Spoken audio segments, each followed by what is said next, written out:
ওভারটাইমের ক্লান্তিতে যখন শরীরটা ভেঙে আসে, বালিশে মাথা রাখলেই শুধু মায়ের মুখটা ফাঁসে বাসে। ছিঁড়ে ফেলেছি সেই স্কুল ডেন্স, তুলে রেখেছি বই, পরিবারের চোখের জল মুছতে আজ আমি প্রবাসী হই। যে বয়সে বন্ধুদের সাথে মাঠে খেলার কথা ছিল মেলা, সেই বয়সে আজ মরুভূমির দীপ্ত রোদে কাটে আমার সারা বেলা। মা বলেছিল সাবধানে থাকিস বাবা, বাবার চোখে জল। নিজের কষ্টের কথা ভুলে গিয়ে আমি খুঁজেছি একটু সম্বল। বাড়ির বড় ছেলে হওয়া মানেই এক বুক চাপা দীর্ঘ শ্বাস। নিজের স্বপ্ন বিসর্জন দিয়ে গড়া অন্যের সুখের আবাস। এখানে কেউ কারো নয় ভাই, সবাই এখানে একা। মাস শেষে শুধু যন্ত্রের মতো একটু টাকার দেখা। ওভারটাইমের ক্লান্তিতে যখন শরীরটা ভেঙে আসে, বালিশে মাথা রাখলেই শুধু মায়ের মুখটা ফাঁসে বাসে।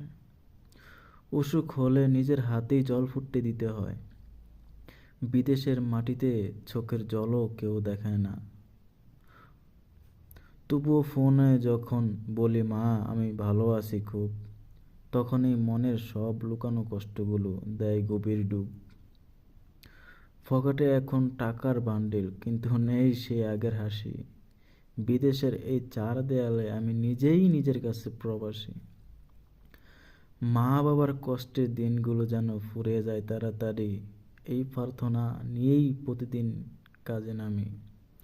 ভুলে সব আড়ি, তবুও যখন মাস শেষে বাড়িতে টাকা পাঠাতে পারি, বাবা যখন মুচকি হাসে, তবুও যখন মাস শেষে বাড়িতে টাকা পাঠাতে পারি, বাবা যখন মুচকি হাসে ভুলে যাই সব যাতনা বাড়ি। সেই হাসি মুখের জন্যই তো এই কষ্টের জীবন বাছা। পরিবার সুখে থাকলেই হয়, আমার তো নেই আর কোনো আশা। দীর্ঘ প্রবাস, আমি জানি একদিন এই দীর্ঘ প্রবাস জীবনের অবসান হবে। ফিরে যাব সেই চেনা পথ দিয়ে নিজের বিটে। মা বাবার সেই হাসি মুখটাই আমার সব ক্লান্তির সেরা ওষুধ। প্রবাস জীবনের এই সংগ্রাম শুধু আমার নিজের জন্য নয়, আমার পুরো পৃথিবীর জন্য, আমার মা বাবার জন্য।